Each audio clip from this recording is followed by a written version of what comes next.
My wallet was lying face up in aisle 7, though I'd locked it in my break room locker 20 minutes earlier. For a second, I just stood there with the broom in my hand, staring at the scratched brown leather and the bent corner I knew too well. It wasn't a look-alike. It was mine.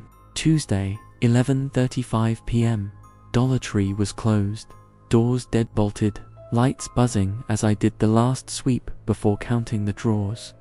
No customers, no co-workers, no reason my wallet should be out here alone on the tile. I crouched and picked it up the weight. The feel identical. I flipped it open, expecting to see blanks or fakes, but my driver's license looked back at me. My name, my picture, the gas card tucked behind it, even the coffee punch card I'd forgotten about. Everything was there plus one thing that wasn't. A folded Dollar Tree receipt I hadn't printed. The timestamp read, Jam 11:31 menit PM. 4 minutes ago. No items, no total, just a blank slip with our store's header and, beneath it, 3 words in ink pressed so hard it bled through. Lock your locker. My throat went dry. I hadn't left my locker unlocked. The lock is a cheap combo dial that sticks at 27. I remember because you have to wiggle it. I checked my apron pocket, anyway empty. I checked my back pocket, empty. So this really was my wallet, the one I'd stashed before cleaning, which meant someone got into the break room and brought it to aisle 7. The broom squeaked across tile as I stood up too fast. The convex mirror at the end of the cleaning aisle caught a sliver of movement, just a shoulder slipping past the end cap towards seasonal. I snapped my head that way. Nothing, just party hats and plastic tablecloths glowing under the fluorescent tubes. I made myself move, past the register corral, through the swinging door, down the short back hall to the break room. The lock looked normal in the low light, but when I got close, I could see faint scratches carved into the metal around the dial. Inside, my locker hung open an inch. My backpack sat exactly where I'd left it zipped, but the zipper heads were sitting on the opposite side. Someone had opened it and closed it the way they close things. I swallowed and unzipped my phone, charger, headphones, a granola bar. Under that, the slot where I keep my wallet, empty. Whoever it was hadn't taken cash or cards. They hadn't wrecked anything. They'd just moved it. I shut the locker and listened. The break room hums went, the mini fridge cycles, but it was silent. I could hear the faintest crinkle of plastic from out on the floor. Not loud, not accidental.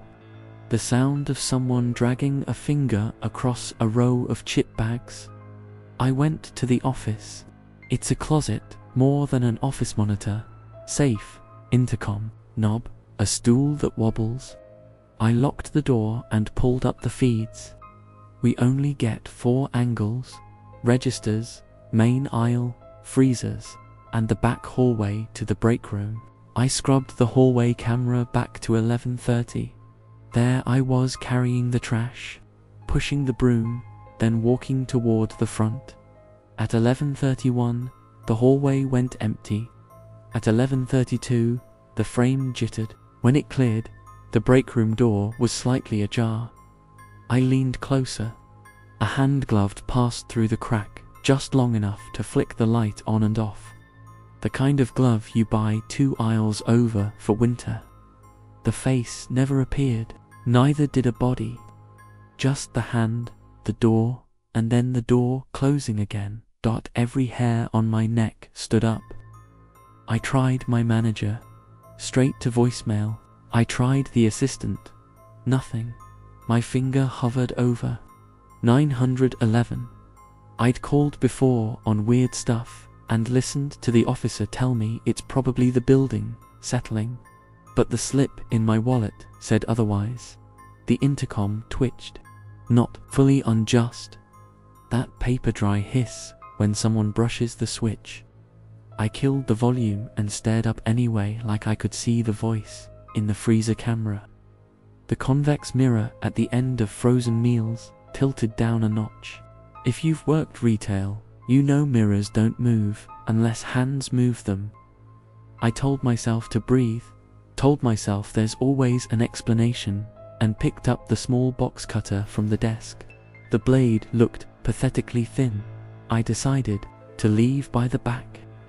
I'd lock the office, cut down the hall, cross into the warehouse, and slip out the receiving door to the lot. I could call from the car. I could watch the entrance while I waited. That was the plan until the front door chime rang. The doors were locked. I'd checked them twice, yet the chime rang against 2 quick notes you only hear when glass opens. I flipped to the register camera. The entrance looked shut, latch pins set, nothing moving in the vestibule. But in the window's reflection, I caught a figure crossing the main aisle, dark hoodie, shoulders low, gait careful. They stopped exactly where aisle 7 met registers and faced the office door. They knew where I was. I pressed the 911 keypad with clumsy fingers. Quiet as I could, I read our address. The dispatcher told me officers were en route and to stay put. As if on cue, the main aisle camera glitched. When it came back, the figure was gone. The convex mirror above aisle 7 showed me in tiny bubble form, shoulders hunched, phone to ear, while the space directly behind me was just tile. The office handle twitched once. The same gentle test I use when I'm not sure if a room is occupied. A pause, then another twitch, harder. The lock held, but the steel plate clicked in its frame. I hear someone at my door, I whispered. Stay in the room, the dispatcher said. Units are close. I counted. The store counted with McCoolers popping, a ceiling panel ticking as the AC cut off, every sound magnified by the emptiness. The handle didn't try again. The intercom didn't breathe. When the blue and red flashed across the front windows, I almost sobbed. 2 officers cleared Dollar Tree end to end.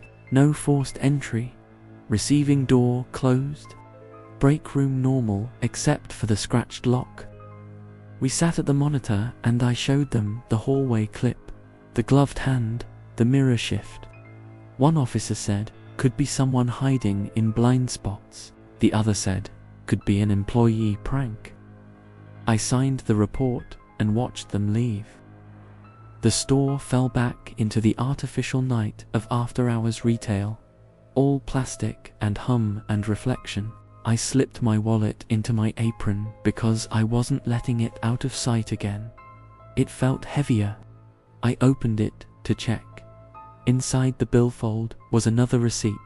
Same timestamp formatting, this one printed from register 2. The message wasn't written. It was typed into the customer message field, the way you add a coupon note. You missed a card. My stomach dropped. I fanned the slots. Driver's license, gas card, coffee punch, bank debit, then I saw it. Behind the debit, a second card I don't carry. It was a duplicate of my debit with my name. Same last 4, but the sticker over the chip had a black Sharpie mark on it, like someone had tested it. There was a faint smear on the edge, like the kind your thumb leaves when you push a card into a reader a dozen times in a row. I changed every pin that night. I changed my locker. I changed where I park. But the next evening, when I came in for my shift, the first thing I saw in aisle 7 was a tiny pyramid of sponges stacked in the exact center of the floor, and my convex mirror already tilted toward me. I didn't touch the sponges. I looked at my apron, then at the tile, then at the mirror. Somewhere in the hum, the door chime sounded once. Even though no one stood at the glass, And when I checked my wallet, the billfold held a fresh receipt from 11:31 p.m. Blank, except for 2 typed words I wish I hadn't read. See you. The monitor showed someone standing inches behind me, but when I spun around, the aisle was empty. It was 11:42 p.m. on my closing shift at Dollar Tree. The doors were locked, drawers counted, just me and the hum of the fluorescent lights. I propped the office door open so I could bounce between the register and the camera feeds. When I glanced at the screen, the top left panel main aisle showed my back as I faced a display of dish soap, and behind me close enough to whisper stood a tall shape in a hood. I turned so hard the bottles rattled. Nothing. The aisle stretched cold and bright to the seasonal end cap. No footsteps, no cart, just the low buzz of the ceiling. I swallowed and leaned on the intercom. If you're still in the store, we're closed. Come to the front. Silence answered back. I made myself walk the main aisle, nice and slow, listening. Every squeak of my shoes felt too loud. When I reached the spot the camera had shown, a single chip bag lay bent on the floor like someone had stepped on it. I put it back without thinking, then hurried to the office. Rewind, play, frame by frame. The DVR showed me stalking, then a faint glitch, then the hooded shape filling the space behind me. It wasn't crystal clear. Our system is old and grey, but you could see the height, the shoulders, the way the figure stood too straight, like it didn't want to be caught mid. I watched myself turn and jerk. When I did, the figure didn't walk away. It just wasn't there on the next frame. Glitch, I told myself. Lag. Saying it out loud made it sound more ridiculous. I called my manager. Voicemail. I tried again. Nothing. I told myself to finish the recovery and leave. My hands didn't listen. They kept finding excuses to go back to the office, to check the feeds again. On the freezer cam, the convex mirror at the end of the case was angled down the center line. I knew for a fact I'd left it facing the doors. EARLIER. I grabbed a broom and used it as a prop, more than a tool.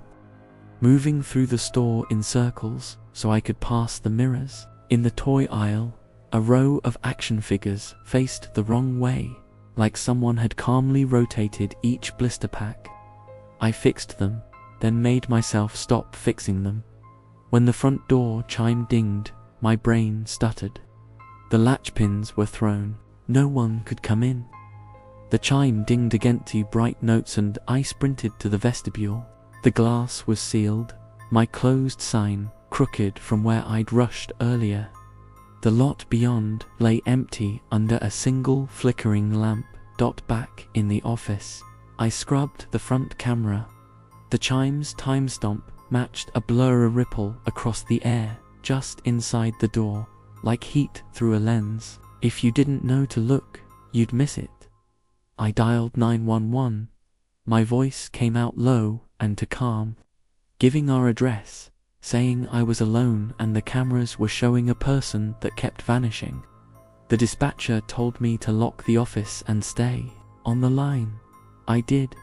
The handle twitched once anyway, gently, like a test. Officers are on their way, she said. On the main aisle feed, the figure reappeared.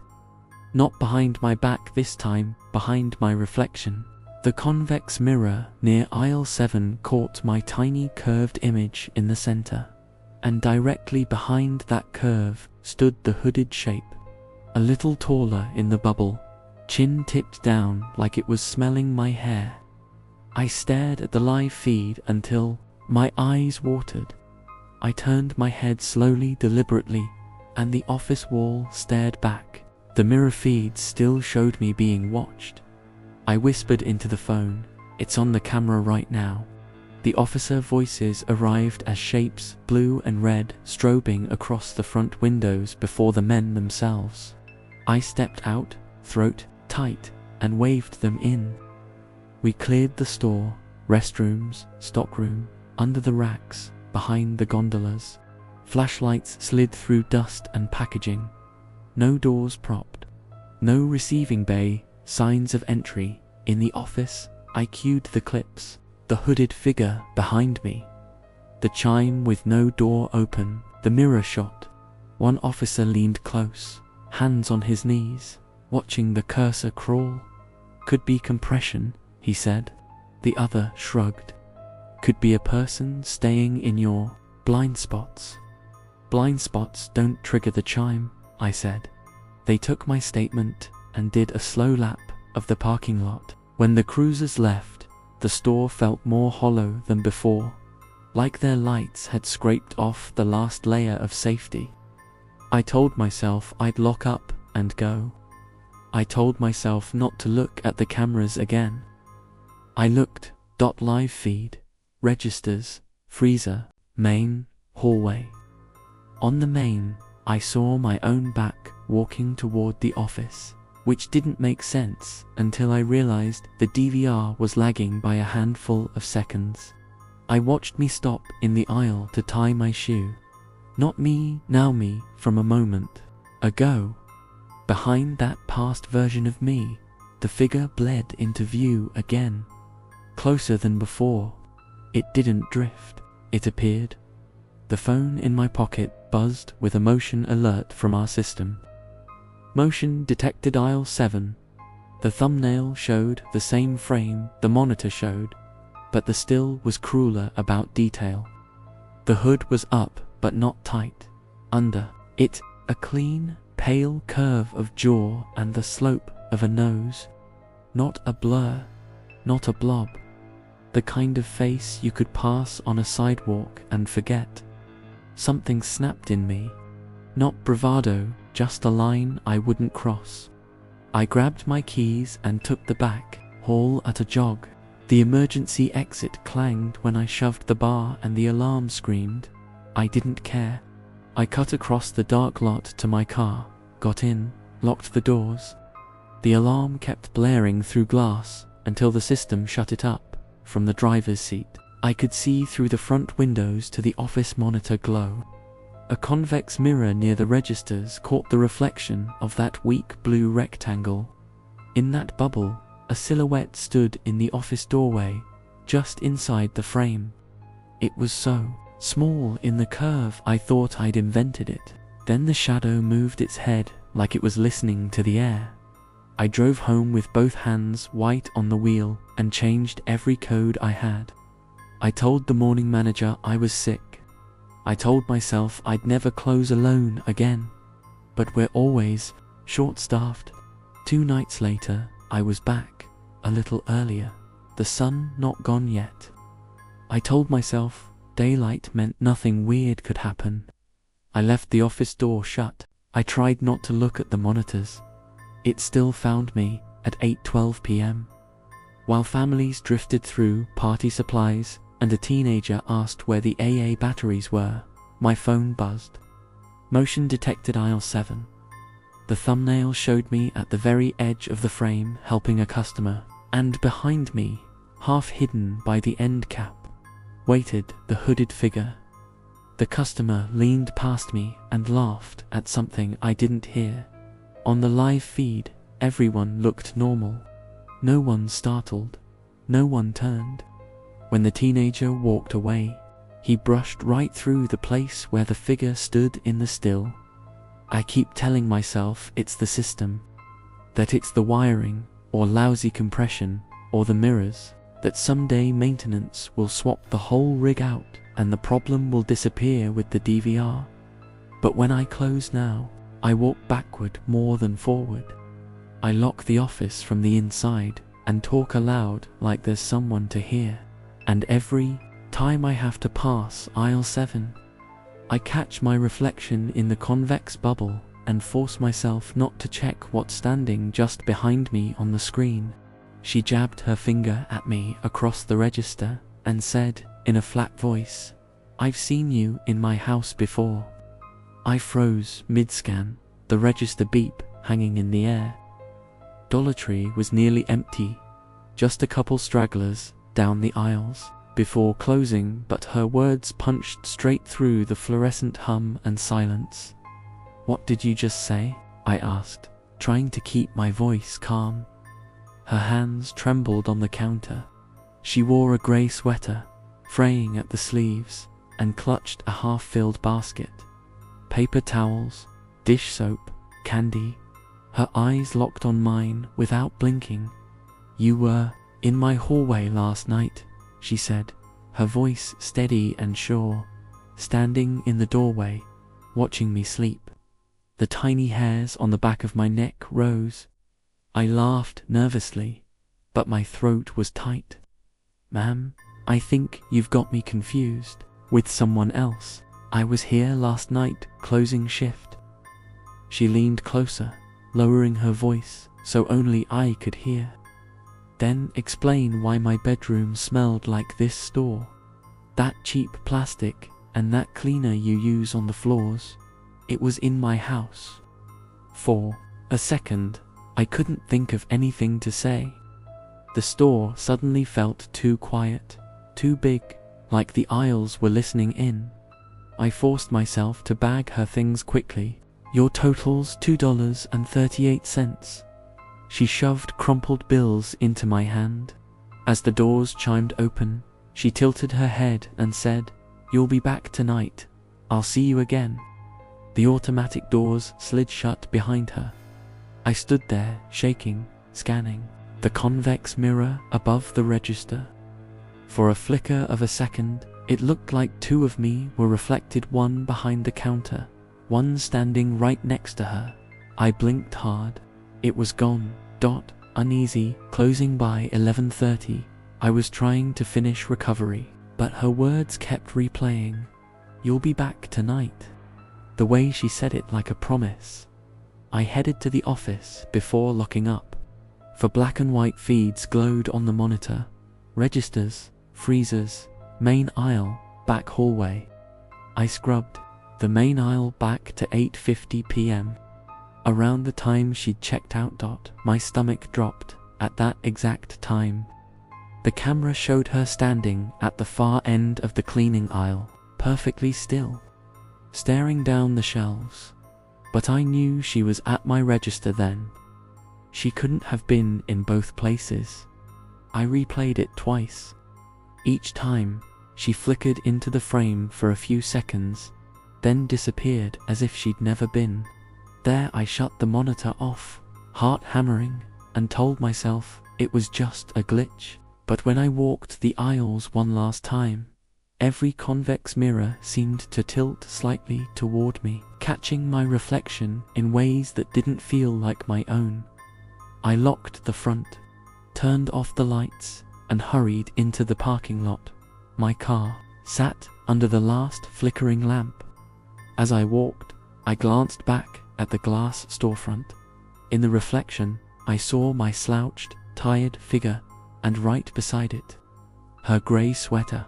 I spun around. Nothing was there. I ran the rest of the way to my car, slammed the door shut, and peeled out of the lot. At home. I triple-locked the door and tried to distract myself with TV. By 1 a.m., I was dozing on the couch when the smell hit me. That sharp, chemical tang of Dollar Tree floor cleaner. I sat up, heart pounding, scanning the dark apartment. My TV screen caught the hallway reflection behind me, and for a second, I swore I saw her grey sweater in the dark. I turned. Nothing.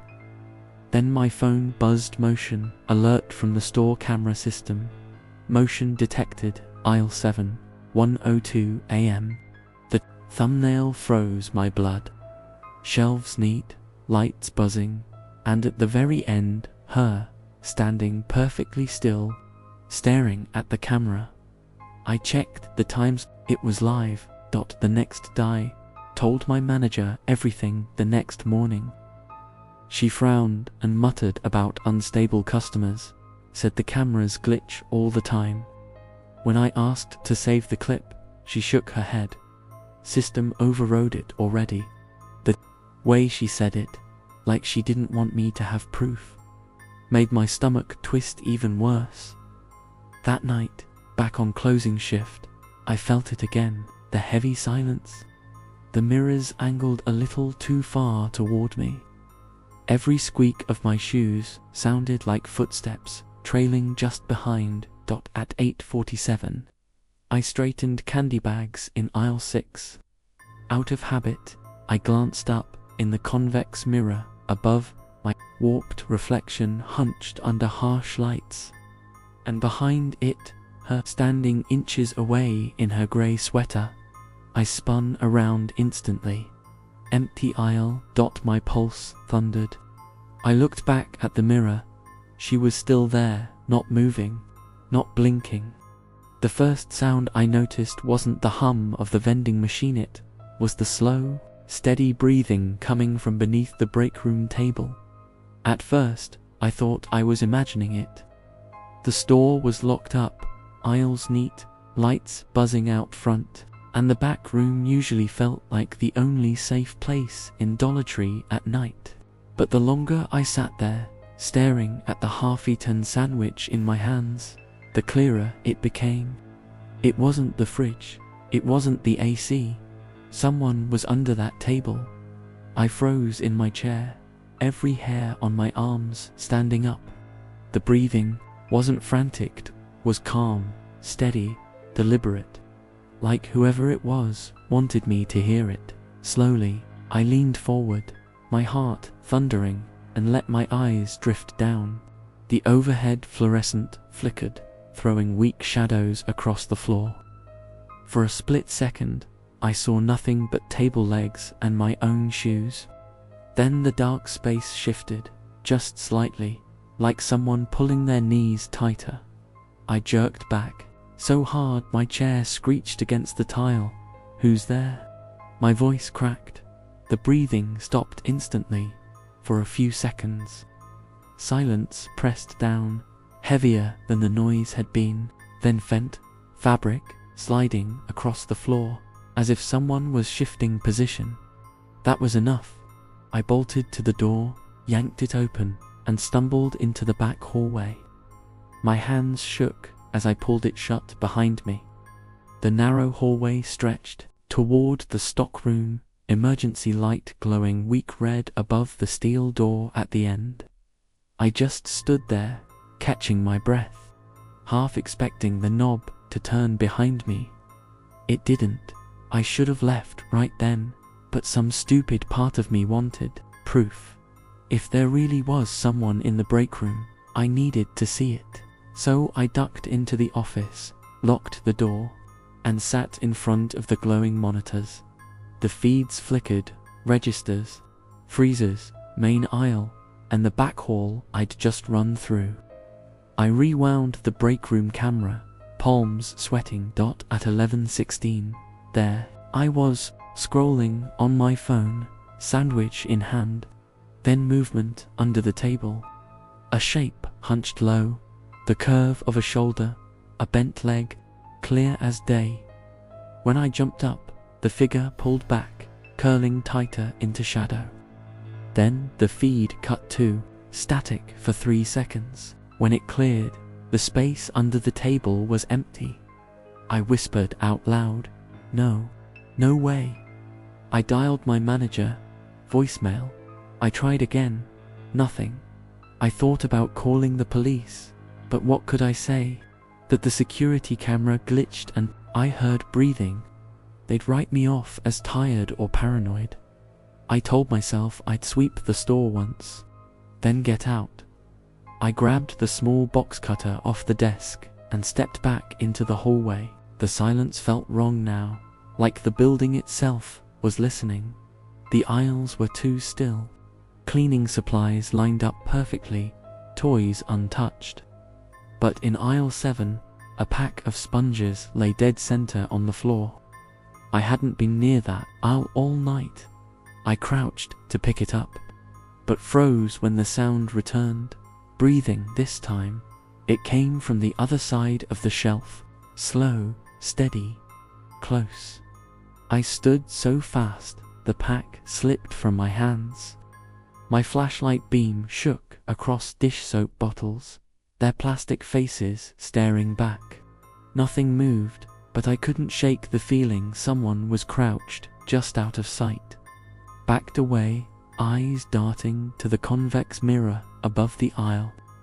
In its curve, for half a second, I swore I saw a crouched figure ducking low. By the time I blinked, the reflection was just me. Enough. I sprinted for the back exit. I shoved the steel push bar, expecting the alarm to scream, but it didn't. The bar pressed forward, the door rattled, and held, like something was blocking it from outside. My chest tightened. Then, I heard it. The break room door creaking open. Just a few inches. Just enough for the breathing to drift out again. I bolted for the office, slammed the door, and locked it. My hands shook so hard I dropped the phone twice before dialing 911. When the dispatcher answered, I whispered our address, explaining someone was inside the store. While I talked, the monitors flickered. On the main aisle feed, the convex mirror tilted downward, catching a warped reflection. A hooded figure crouched at the end of the aisle, chin lifted just enough to reveal the blur of a smile. Then static swallowed the screens. The dispatcher's voice cut through the silence. Stay calm, officers are on the way. Are you safe right now? I opened my mouth to answer, but the air shifted. The room was too still, too heavy, and then I heard it again, breathing, not muffled by walls. Not through a door right there, in the office with me, behind my chair. I didn't turn, I couldn't. The first word appeared on the freezer door at 10:43 p.m. A perfect high, traced in frost that hadn't been there minutes earlier. I dropped the box of candy I'd been stocking and just stared at it. The letters were sharp and deliberate, like someone had pressed a fingertip into the condensation with care. The glass still glistened wet, which meant whoever had done it had been standing there seconds ago. But the aisle was empty. The whole store was empty. I'd already walked every row after locking the doors at 10:30. It was just me, closing shift. Dollar Tree silent except for the buzzing lights and the low drone of the freezers.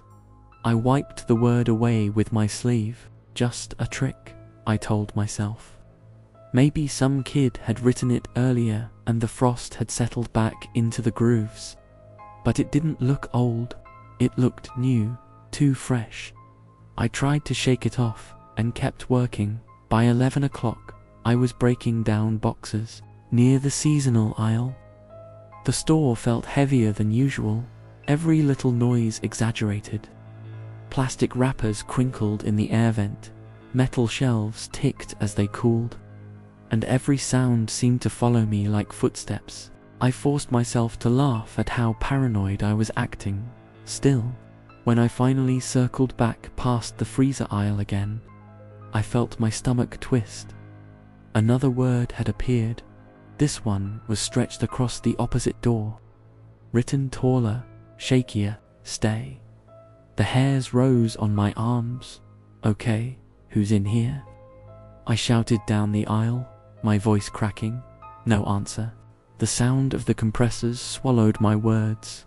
I walked the length of the freezers, sweeping my flashlight across the glass, checking behind every end cap. Nothing. The store was spotless, silent, empty. I wiped the word away again, pressing harder, this time until my sleeve was damp, but my hands shook as I did it. By 11:20, I was back in the office, checking the security cameras. The feeds flickered on the tiny monitor registers, freezers, main aisle, and the back hallway. I rewound to 11:15. Right before I'd found the second word, the freezer glass was clear. Then, as the feed played, The condensation began to cloud the surface. Slowly, the letters formed, Des, T, A, white clear and deliberate. But there were no hands, no figure. The glass just wrote on itself. My mouth went dry. I replayed it 3 times, hoping for some shadow or reflection I'd missed. There was nothing, just the words appearing like invisible fingers dragging across the glass. I should have left, but instead I stayed, trying to finish the last bits of closing. At 11:46, I walked past frozen foods again. 3 doors this time, 3 panels fogged over, scrawled in dripping letters that stretched across all of them, behind you. I spun around so fast I nearly slipped. The aisle was empty. Convex mirror above me reflected only my hunched, pale face. I didn't care anymore. I bolted for the office, slammed the door, and locked it. My chest heaved as I sat at the monitor, rewinding again. On the feed, the same thing happened. Clear glass, 1 second, then fog rolling in, words etched slow and deliberate, number, person in sight. I dialed my manager, straight to voicemail. Again, nothing. I hovered over 911 but hesitated. What do I even say? The freezer is talking to me. Then, as I sat there staring at the feed, another word began forming on the glass. At first it was a single letter. N, then an A. My pulse spiked as it spelled it out completely. Name. I whispered into the empty office. What? The letters smeared, then reformed, darker this time. Your name. I slammed the monitor off and backed against the wall. My hands shook so bad I dropped my phone. I decided I was leaving, no matter what. I grabbed my keys, ran for the back hallway, and shoved the emergency exit bar. The alarm should have screamed, but it didn't. The bar pressed forward, the steel door rattled hard, but it wouldn't open, like something heavy was braced against it from the other side. I stumbled back.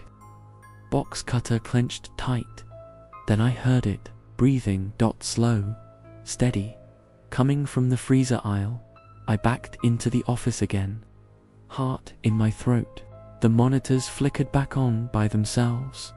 The freezer doors fogged over almost instantly, letters dragging into shape. Be still. I froze, chest heaving. The condensation curled again. Good. The intercom crackled overhead. Through the static, a whisper slithered down. Say it. I clamped my mouth shut, shaking my head. Say your name, the voice breathed. I grabbed the phone again, hands slippery with sweat, and finally dialed 911 while the dispatcher answered. I forced myself to glance back at the freezer feed. The entire bank of doors was fogged over now. One by one, letters carved into the glass. My name. Not scribbled, not guessed. My full name, middle initial and all, written huge across every panel. Stay calm, the dispatcher said. Officers are on the way. Can you remain in a locked room? I wanted to answer, but the hum of the freezers grew louder, drowning her out.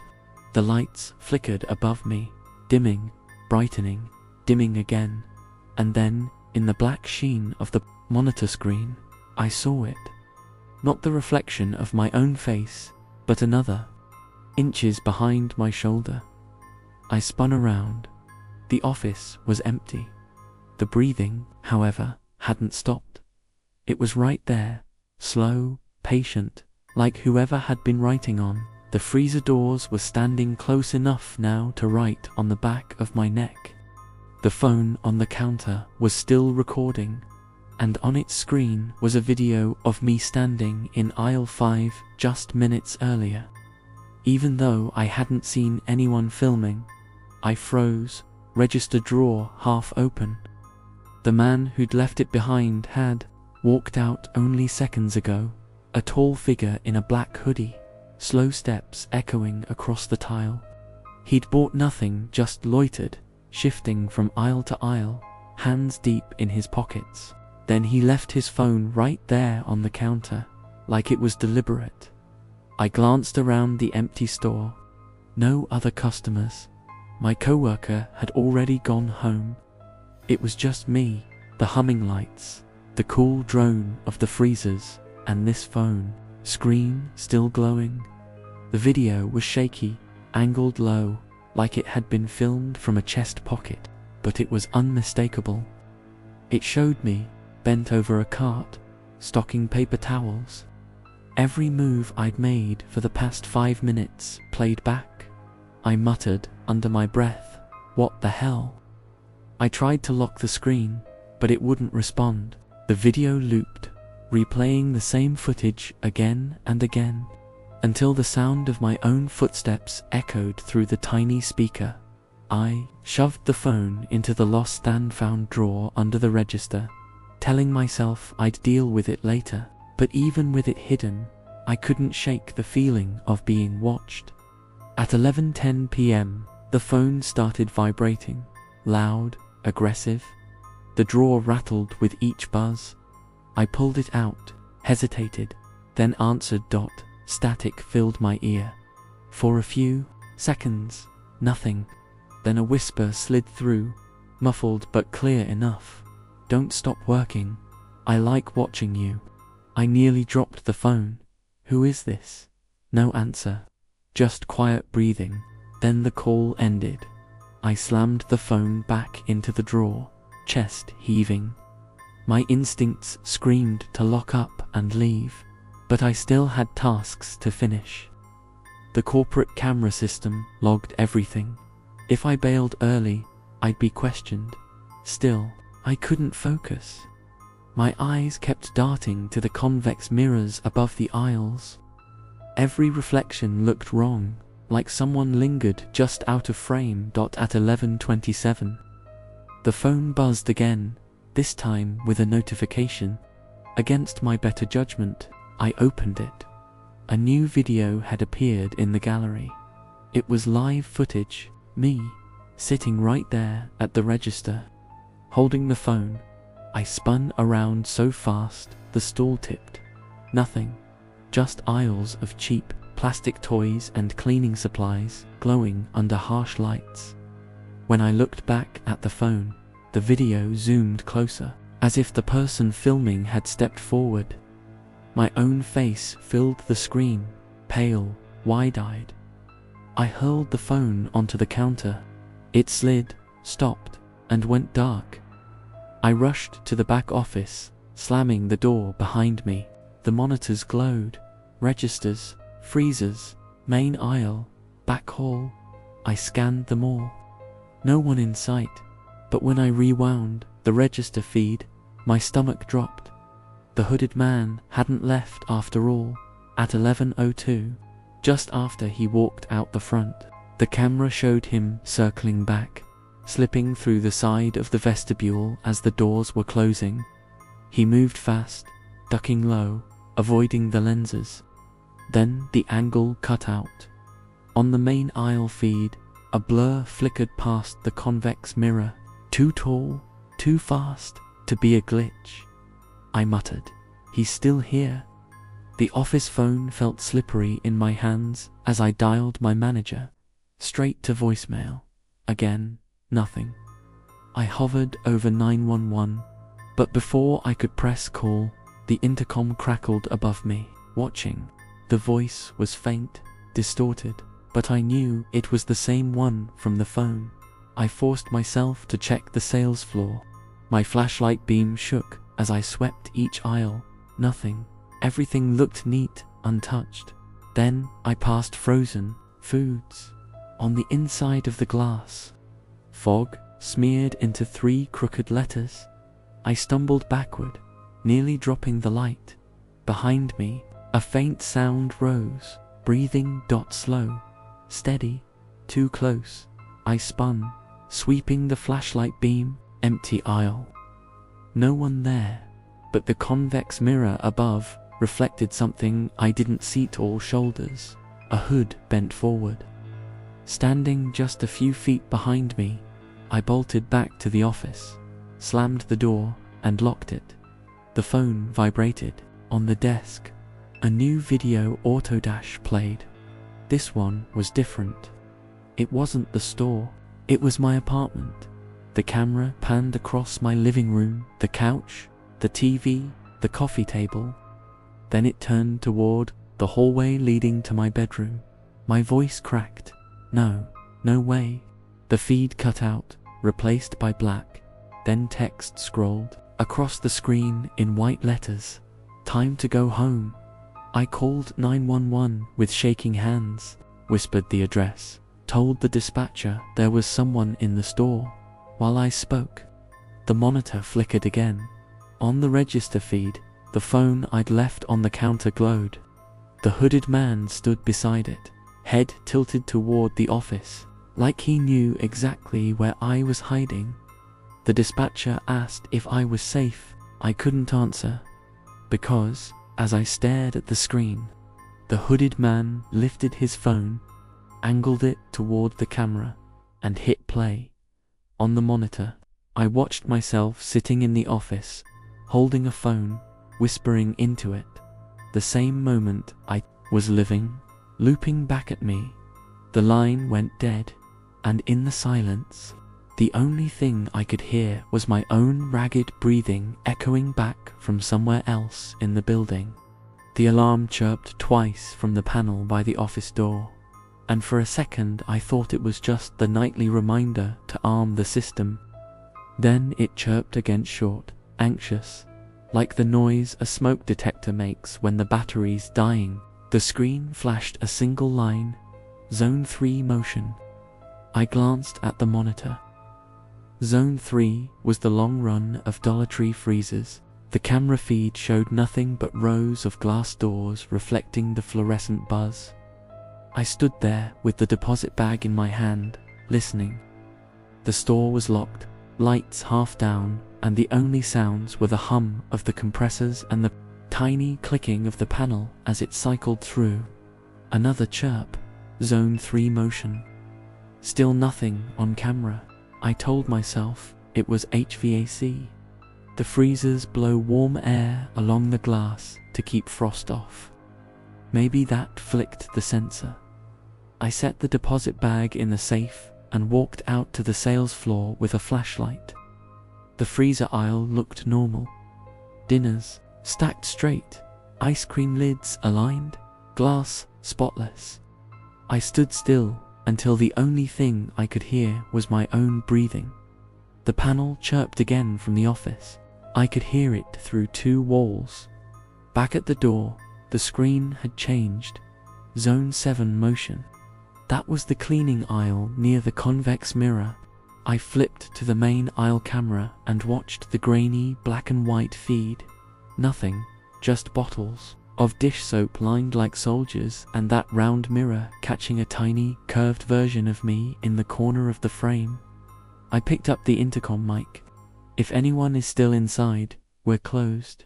Come to the front. My voice echoed in the empty building and died. I did another sweep.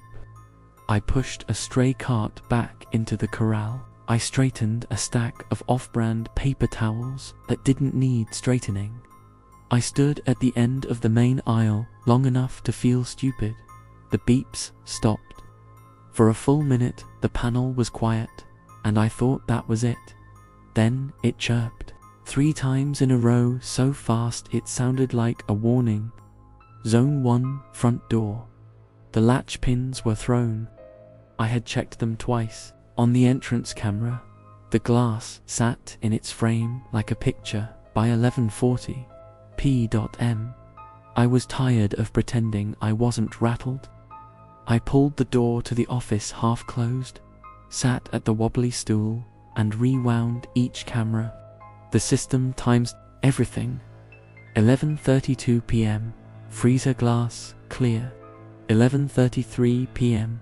Freezer glass clear. 11:34 p.m. The tiny sensor icon in the corner blinked but the picture didn't change. Not even a moth in the air.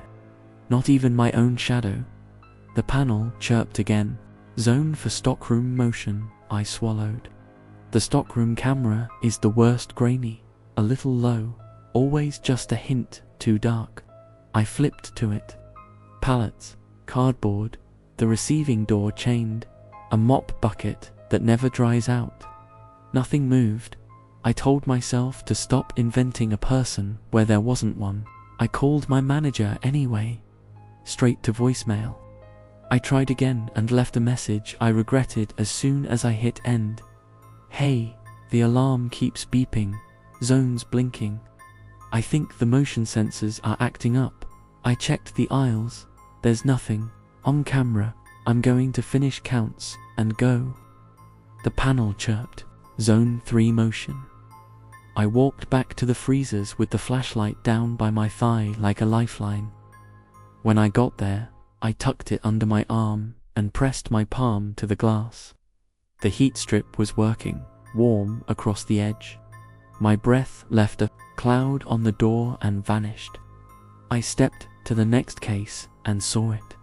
A tiny half-moon of fog near the bottom hinge, as if someone had crouched there and breathed once. When I reached down, the glass was already clear. I checked behind the end cap. Nothing but Halloween plates and party cups. The convex mirror above me vibrated just slightly in the AC draft. I watched its little universe for a while, but there was only me, stretched tall and bent in the curve. The panel chirped from across the store. Zone 7 motion. The noise carried through the aisles like it had weight. I decided on a test. I stood beneath the cleaning aisle sensor, waved the flashlight once across the beam and counted. 1 second, 2, 3, the panel chirped. On the monitor, my arm moved, flashlight bright, obvious. That was how it should look. I set the light down, stepped away, and made myself laugh at my own experiment. Heading back to the office, I passed the break room and saw the door was cracked. I clearly remembered shutting it earlier. I pushed it open with my foot. The Coke machine hummed. The table sat crooked from where someone had leaned on it too hard a week ago. No one was there. I closed it softly, and my hand lingered on the knob a beat longer than it needed to. The panel chirped. Zone 1 front door. Again. I flipped to the vestibule camera and watched the automatic doors sit perfectly still. The chime didn't sound. The sensor thought the door had opened. The door didn't agree. I tried to arm the system just to see if it would accept the command. I punched in the code. The panel threw back a long, low tone and a message. Can't arm zone fault. I cancelled the attempt and looked at the list. Zones 1, 3, and 7 were all showing as restored, which was ridiculous.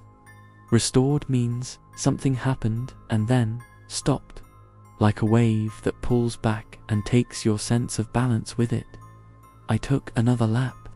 It felt like I'd taken 20. The store had that empty night smell of cleaner and cardboard and cold air leaking from the freezer seals, the smell I sometimes found on my jacket when I got home and hung it by the door. I paid attention to small things, the way an end cap sign twisted, the way the plastic strips on the reach-in freezer doors fluttered a millimeter when the compressor kicked on. Near the register, I noticed a price sticker peeled up at one corner, like a fingernail had scraped it. I pressed it down and pretended that meant something. I turned to the front windows to check the lot. My reflection looked worse than I felt. Shoulders up, jaw tight, eyes searching. I stood very still so the motion sensor wouldn't catch me and listened. The panel chirped, fast again, like it was trying to talk over itself. Zone for stockroom motion. Zone for restored. Zone 3 motion. I ran.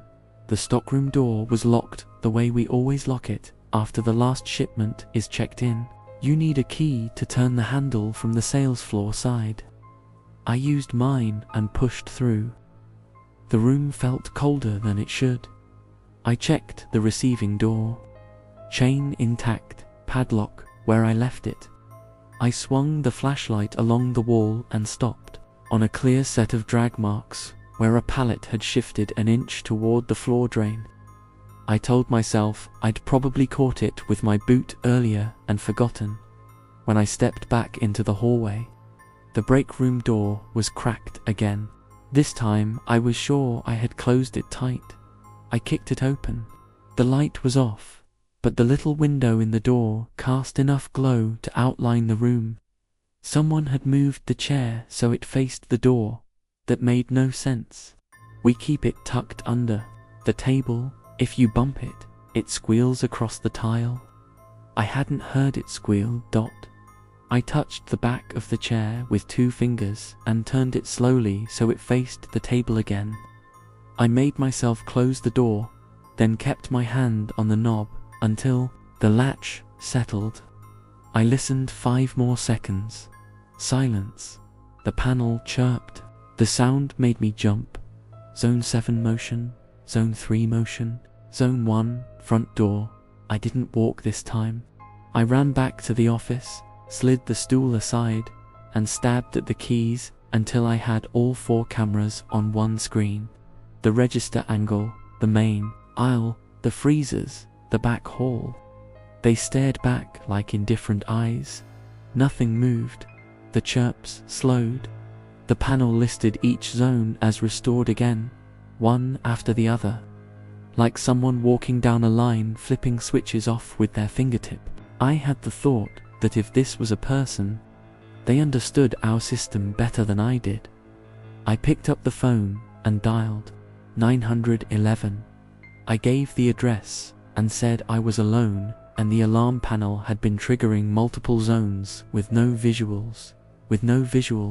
The dispatcher asked if I could wait in a locked room. I said yes and locked the office and immediately wanted to unlock it again because I didn't like the thought of anything between me and the hallway. From the office I could see the reflections in the convex mirror above the main aisle.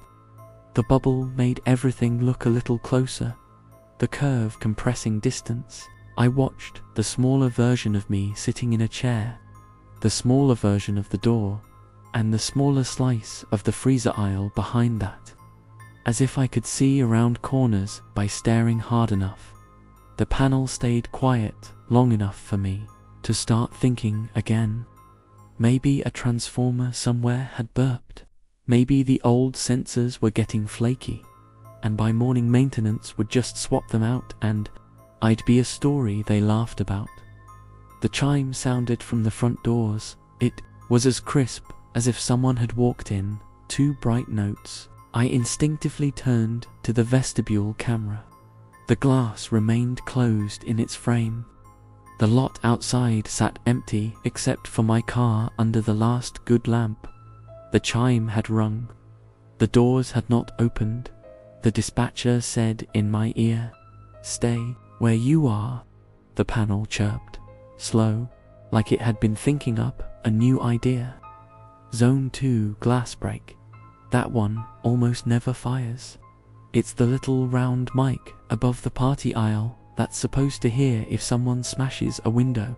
I turned up the volume on the monitor and waited, but there was nothing to hear. I remembered my manager's line about false positives on cheap systems and the thing my assistant manager says in the morning about how we should never leave the office door propped ever because you don't know what hears you.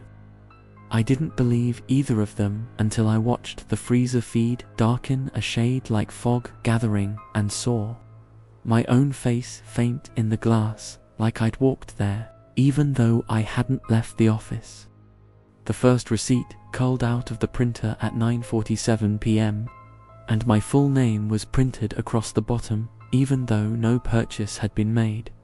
I stood there at the register, frozen, holding the slip in my hand. The top was blank, no items, no total, just the timestamp and the store header.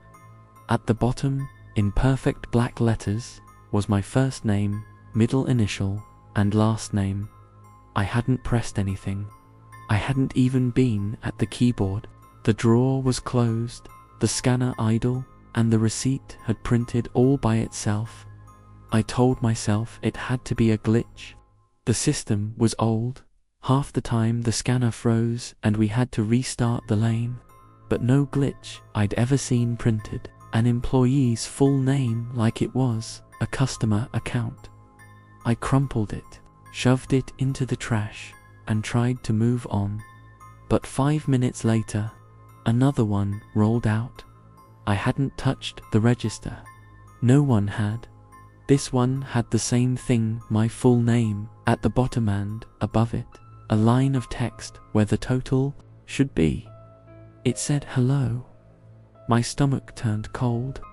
I ripped it off, tossed it, and told myself again it had to be a test print, something stuck in the memory.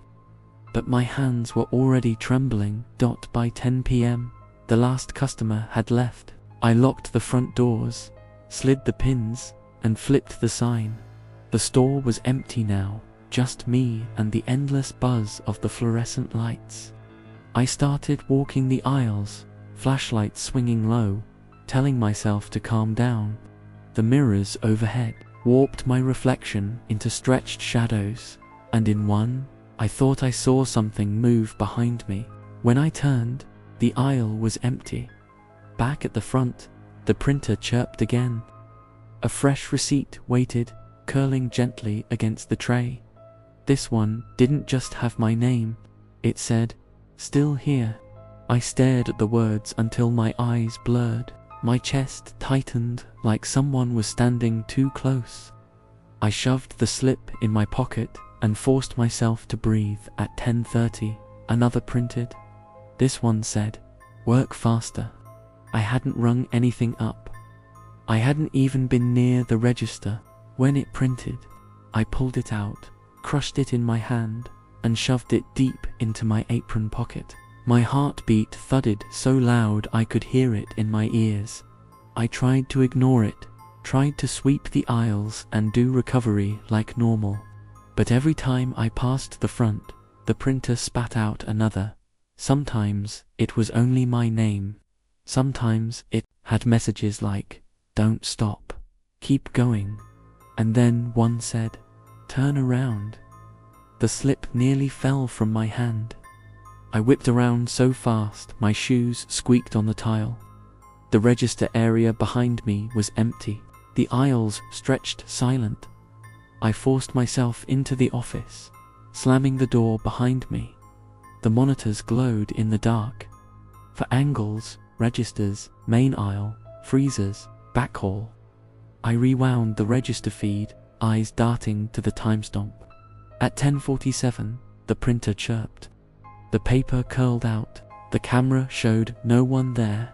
No hands, no customer, no cashier, just me. Entering the frame seconds later to pick it up, I leaned closer, staring at the reflection in the register glass. For a split second, I swore I saw a fingertip brush past. Just one quick drag, like someone leaning down, invisible. When I blinked, it was gone. I dialed my manager, straight to voicemail. I called again. Nothing.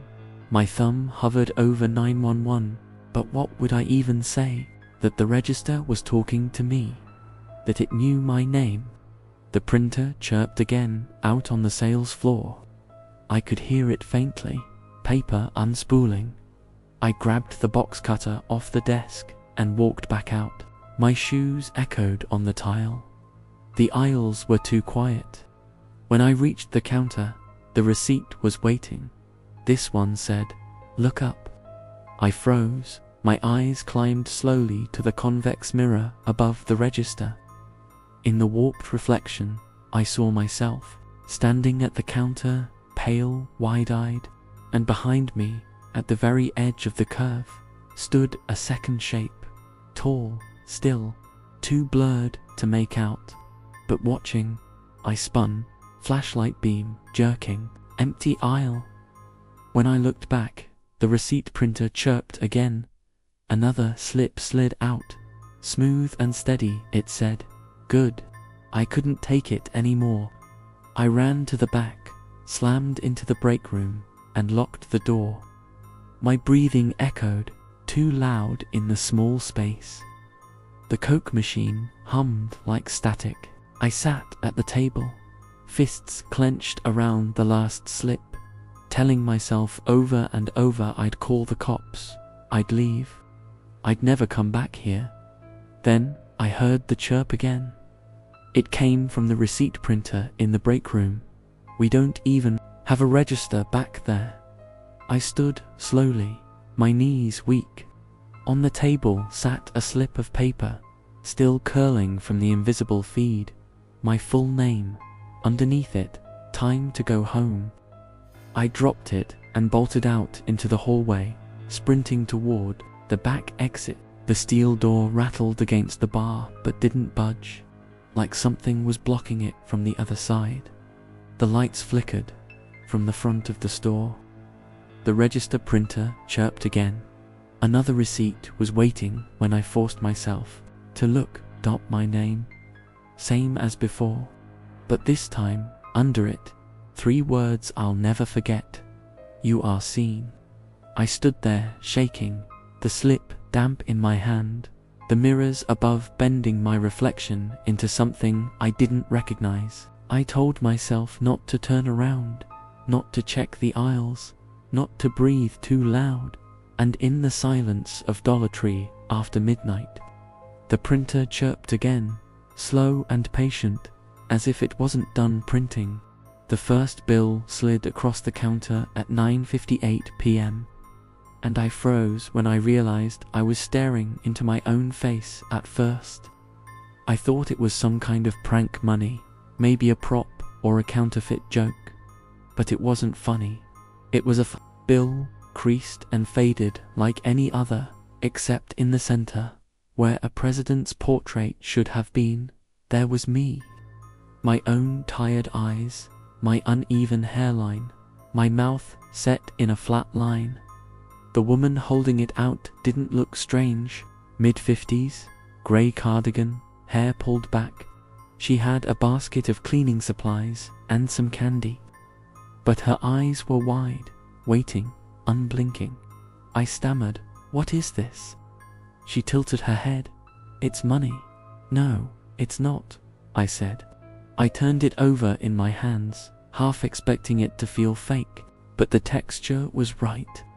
The watermark strip glinted under the light. The back was perfectly normal, but the front showed me, captured in some expression I didn't even remember making.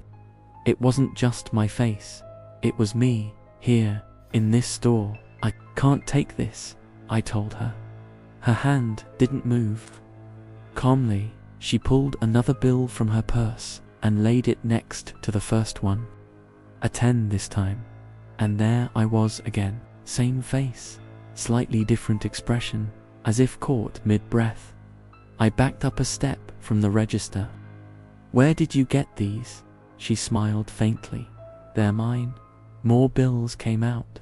A 20, a couple singles, another 5, all of them bore my face in the center, and every one of them was different. One showed me stocking shelves, bent over with a box cutter in hand.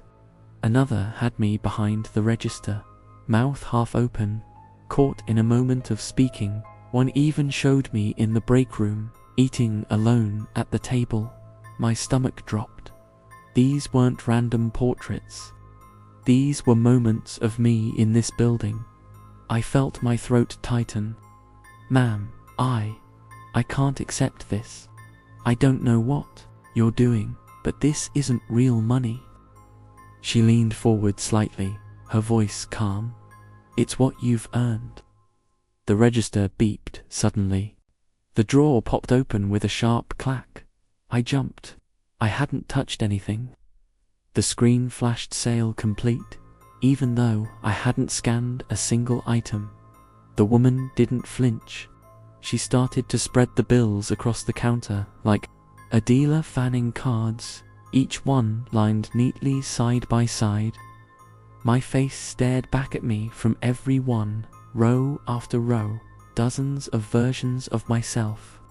Some looked blank, some startled, some smiling in ways I didn't recognize. I stumbled backward. "No, no, this isn't, you'll take them," she said. My heart hammered. I shoved the drawer closed and bolted for the office. Inside, the glow of the cameras lit the dark. I scanned through the feeds, registers, freezers, main aisle, back hallway. On the register camera, she stood calmly at the counter, her hands folded. But the bills she'd spread weren't still. On the grainy footage, their edges twitched and curled. I leaned closer. My face on one of them blinked. Another turned its eyes, shifting in the paper. I blinked hard and looked again. On the feed, the counter was clear, empty. She was gone. I rushed back out. The front doors were locked, latchpins in place. No chime, no movement. She hadn't passed me, and there was no way she slipped by. But the printer chirped suddenly. A receipt curled out onto the tray. My name was printed neatly at the bottom. Underneath, where a total should be, it said, "Thank you." I staggered back, nearly tripping over the mat. My eyes darted everywhere, searching. The aisles stretched silent. The mirrors overhead bent my reflection into shapes that didn't feel like me. I forced myself to the counter again. On the floor behind it, half hidden by shadow, a crumpled bill lay face up. It wasn't from her, it was fresh from my own drawer, and on it, my face stared back. But this time it wasn't the flat expression from earlier. This was me, standing exactly as I was in that moment, eyes wide, mouth open in shock, under the harsh Dollar Tree lights. I dropped it instantly, but the image stayed burned in my mind. Another receipt chirped out, the printer grinding. My name again. This one said, "You are seen." I backed toward the office, heart slamming. The monitor flickered when I pulled the door shut. On the register feed, the counter looked empty, but the glass reflection in the convex mirror above the aisle showed something else. A shadow behind the register, tall, leaning, watching the paper roll out. I couldn't breathe.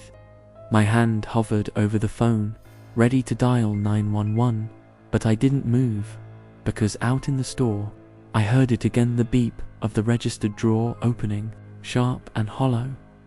I knew I hadn't touched it, and when I finally forced myself to peek out, another row of bills had been laid out neatly across the counter.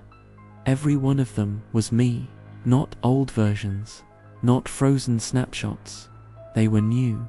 Every face showed me in different stages of the last 5 minutes, running, staring, recoiling, hiding. It was still printing, still catching me, still paying me in pieces of myself. The first time I heard it, I thought it was just the bad wheel. It was close to 10:15 p.m. The store already locked for closing, and I was pushing a stray cart back to the front when the left wheel caught on the tile and dragged. The sound tore through the empty aisles, long and metallic. But in the screech, clear as a whisper, I swore I heard my name. It wasn't just a squeal. It formed syllables. The sound stretched out long, scraping, almost like letters being written into the floor. My name. I froze in the middle of the aisle, both hands on the handle, staring down at the metal cart. The lights buzzed overhead. The air was too still. "Hello," my voice cracked, echoing farther than I meant it to. No one answered. I shook. The cart forced a laugh and pushed again. The wheels screamed across the tile, higher pitched this time, but it didn't form anything clear. Just a sound. Just a bad wheel. I shoved it into the row with the others and turned away. But when I reached the register, the noise started again. A cart rolled on its own from the far aisle, one slow push at a time. Its wheels screeched louder, dragging like a nail across glass. And again, I heard my name, torn apart into two sharp syllables, stretched and painful. I backed up until I hit the counter. Who's there? The cart stopped dead in the middle of the floor. Its front wheels turned slightly, angled toward me like it was waiting. I forced myself into the office, slamming the door shut behind me. My hands trembled as I pulled up the cameras. The feed showed the empty floor, the single cart sitting motionless under the fluorescent glare. I rewound, watching it roll out from between aisles. No one pushed it. It had moved alone. I grabbed the phone and dialed my manager, straight to voicemail. I called again. Nothing. The silence in the office pressed heavy. Then, from the speakers, I heard it again, the screech, faint, distant, but moving. I switched to the register feed. The cart was closer now, front wheels pointed at the office door. I sat frozen in the chair, staring at the monitor, until the printer chirped suddenly. A receipt slid out onto the tray, my name printed neatly at the bottom. Underneath, where the total should be, it said, "Come out." I shoved the slip away, heart hammering. The sound started again.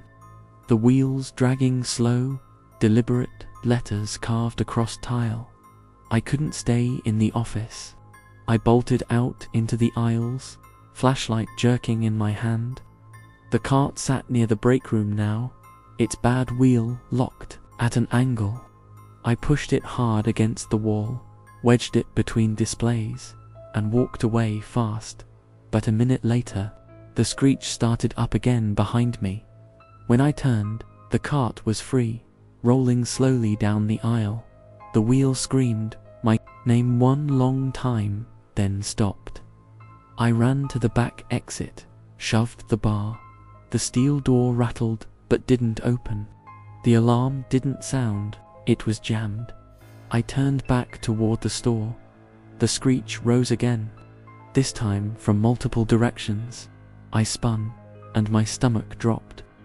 Every cart in the corral was moving. One by one, they rolled out of their line, wheels dragging, voices scraping through the silence. My name echoed over and over, twisted, broken. Tearing through the aisles in a chorus of metal, I staggered back into the office, slammed the door, and locked it. The monitors flickered.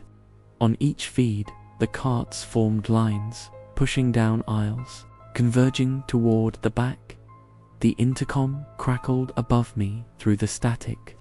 A voice whispered, low and jagged, "You've been heard." The screeching grew louder, until it sounded like the floor itself was tearing apart. And then it stopped. The monitors showed nothing but empty aisles. The carts were gone. I sat frozen, breath shallow, until the printer chirped one last time. The slip curled out, smooth, quiet. My name, printed bold. Underneath it, the words, "We're waiting." I dropped it and backed against the wall. Every mirror in the store bent toward me, every aisle too still, too quiet. And somewhere, out on the $tree floor, a wheel squeaked once, faint but clear, just enough to form the first syllable of my name.